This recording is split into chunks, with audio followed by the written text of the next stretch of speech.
Daming nagtatanong, anyari kay Maverick Amnesia? At jackpot kung maituturing ang Titan kay Kobe Bryant Monhe plus future 52nd first round draft pick. Pero sino itong kanilang isasakripisyo? So yan ang ating mga tatalakayin.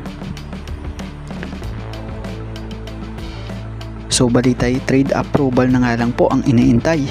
So balitay tuluyan na ngang papakawala ng Titan Ultra itong rights ni Dave Ildefonso. So matatandaan namang si Dave Ildefonso ay ang number 5 draft pick last year. So bali-balita nga rin noon na kaya hindi ito pumirma noon sa NP dahil na rin sa hindi nagkasundo sa offer dito noon. Kaya mas pinili nito na maglaro na lamang sa MPBL na kung saan mukhang doon niya natagpuan yung offer na gusto niya. At ngayon kasalukuyan nga po star player ito ng team ng Abra sa MPBL. So batay sa pagkakaintindi natin sa naging update dito, interesado naman raw na papirmahin ng Titan Ultra etong si Dave Ildefonso.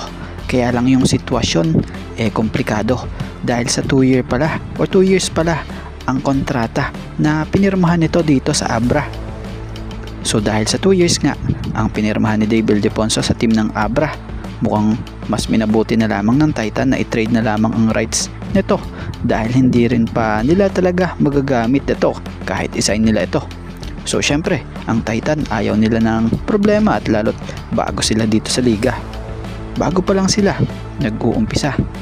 Kaya naman eto't balita'y nagkaroon na ng malalim na pag-uusap with Converge Fiber Xers team manager Jacob Lau. So alam naman natin na si Sir Jacob Lau alam na nito talaga ang laro nitong si Dave Ildefonso dahil sa former strong group athletic player ito. At itong si Sir Jacob Lau talagang nandun. Bukod pa doon nasa Converge din ang ama nitong si Dave. So batay sa report mukhang magkakasundo or mukhang nagkasundo na ang Titan at Converge sa kanilang pag-uusap na kung saan ibibigay ng Titan Ultra ang rights ni Dave Ildefonso sa Converge. Kapilit nga po ang forward player na ito na isang rookie na si Kobe Bryant Monhe at may kasama pa nga pong season 52 first round pick. Sa mga hindi nga po nakakaalam, itong si Kobe Monhe ay ang 21st overall pick in the last draft ng Converge.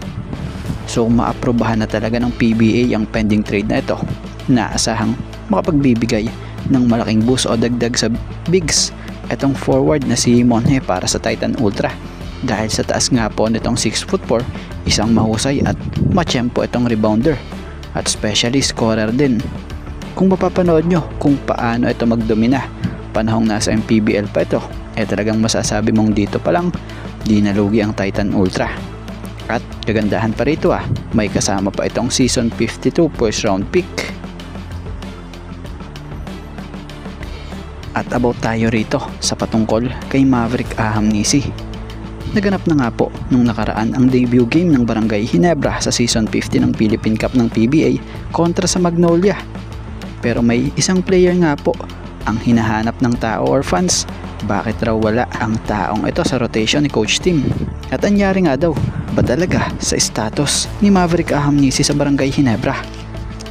So ako honestly sa ngayon wala pa tayong nakakalap na impormasyon mula sa ating source.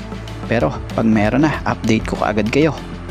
Pero kung hihimayin nga natin yung mga nakita natin, yung mga nangyayari ng mga nakaraan, eto baka may pumasok sa isip nyo na possible baka ito na yung iniisip nyo.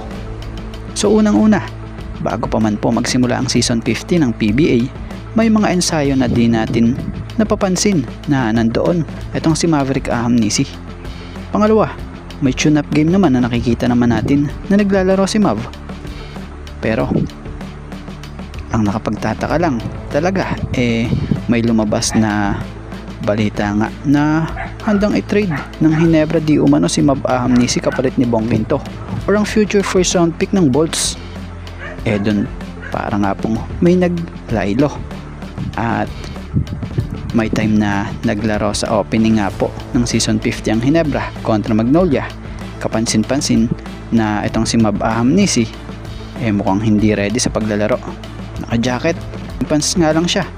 Kaya naman kahit tayo or ako maging mga fans napaisip Ano nga ba talaga ang estado ng isang Maverick Ahamnisi sa Barangay Ginebra?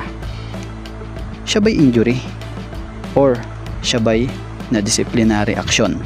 Or siya ba'y nasa trading block na? So halos ganyan din karaniwang tanong ng mga jeans fans. So sa mga susunod na araw, update ko kayo patungkol sa status ni Mav Ahamnisi sa Ginebra. Kaya abangan.